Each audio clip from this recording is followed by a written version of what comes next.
For people that aren't familiar with AZ Insight, it's a tool that you can purchase that goes on the Amazon product page.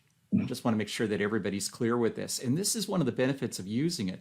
So Ed's able to look at this data at just a glance. Like the chart on the right that you're seeing there, it automatically puts in the buy box price of that 46.16. If you look on the right-hand column where it says FBA for offers, and then Ed puts in his own buy cost, and it calculates that immediately. It tells him how much profit he's going to make, his ROI, his margin, all of that, just at a glance. So if you could imagine that you're looking for products and you're trying to figure out how much profit am I going to make, you've got to go and look at the Keepa chart or all of that. Ed's getting this at a glance. So this is what shows up on AZ Insight. You want to go to the next slide? Yep. There we go. That shows up on AZ Insight. And Ed, I know you're talking about counting the number of drops, but when you just glance at the chart, it informs you just without even counting, right? Yeah, but I do want to verify, and I'm going to talk about that for sure. Okay, go right ahead. I just wanted everybody to kind of see how easy it is because of having this tool. Yeah, this tool gives you all the data that you can use to make a good decision on buying products, because you're investing your hard-earned money on products. You want to make sure you're going to be able to sell the thing and also be able to sell it pretty quick. So here's what I do to verify the sales. So like Brian was saying, we get the amount of sales rank drops on AZ Insight. And for a 30-day period, we had 15 drops. For a 90-day period, it's 32 drops, and you can divide that by 3 for 30 days each. Per month, we're getting about 10 plus drops per month.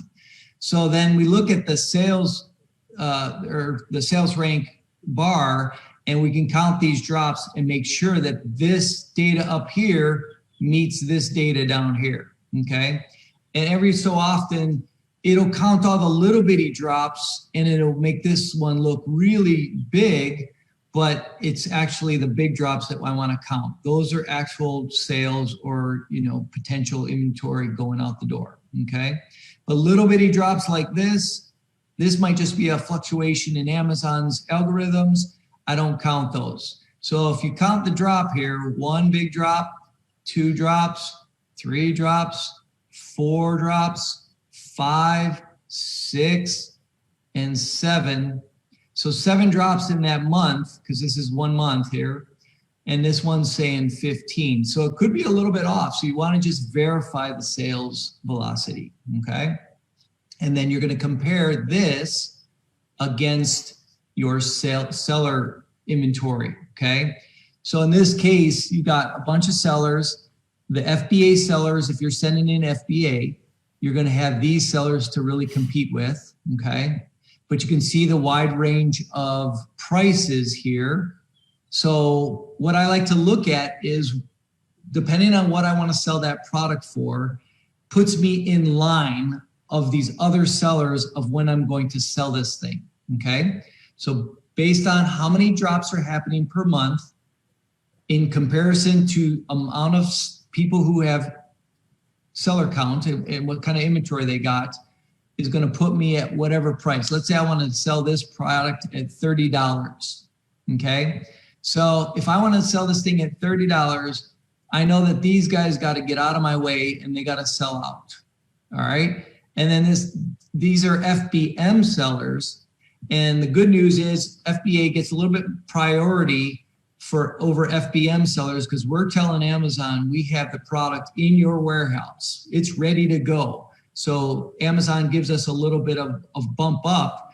And if you're just over the price of an FBM seller, you could actually get the buy box. In this case, like if I was at $30, I would be right about here, and I would probably get the buy box over these guys, okay? So now I can count 2, 4, there's going to be 4 sales probably before I get my purchase price. So I'm like 3rd in line once these guys sell out, okay? So you can kind of determine now with the sales velocity and the seller count and what kind of inventory they have, how fast am I going to sell this thing, okay? And I look at that stuff give me a gauge of what kind of profit I'm going to make, what kind of sales velocity this item is going to have.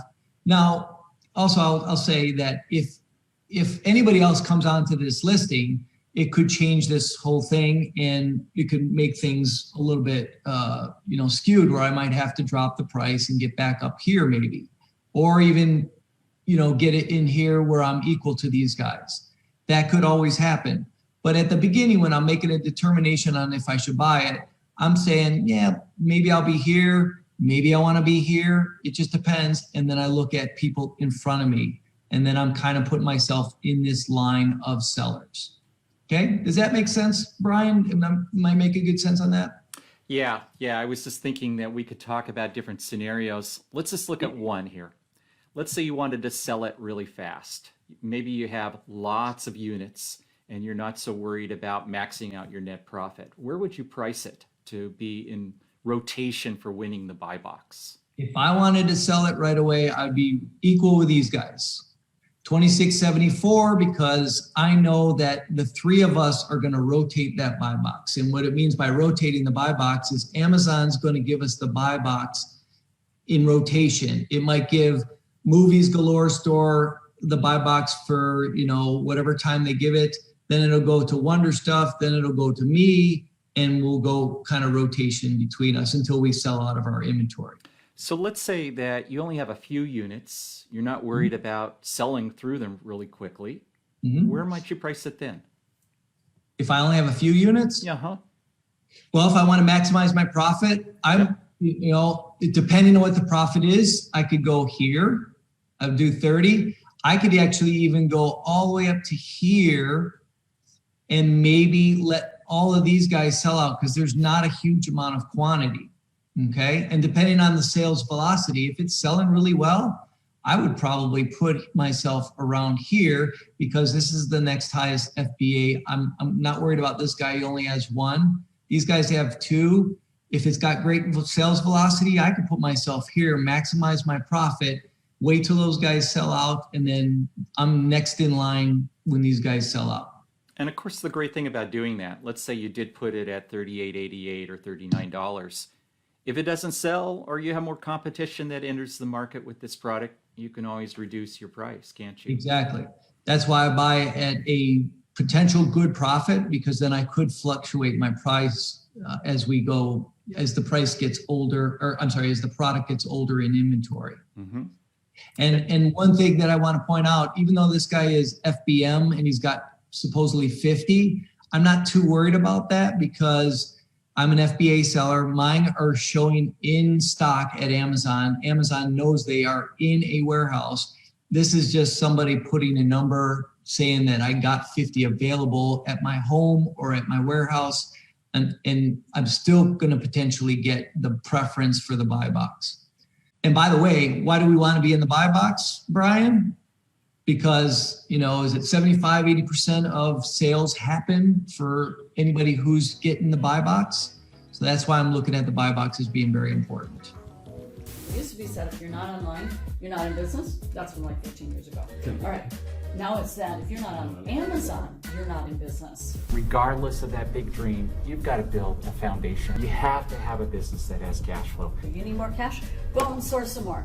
Shove those products into Amazon. What's going to spit out the other end is profit. It's that simple, isn't it? Then they start looking at it as, this really is a system. So how can I add more to my system? How can I start to scale this? That's why this is so integral, each pillar leading up sequentially to that long-term reliable business. These are the real assets then that somebody who wants to buy a business, this is what they look for.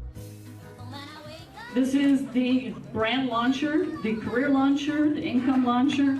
It's a beautiful thing. And I know you're going to love what this can do for you. You're going to get a vision.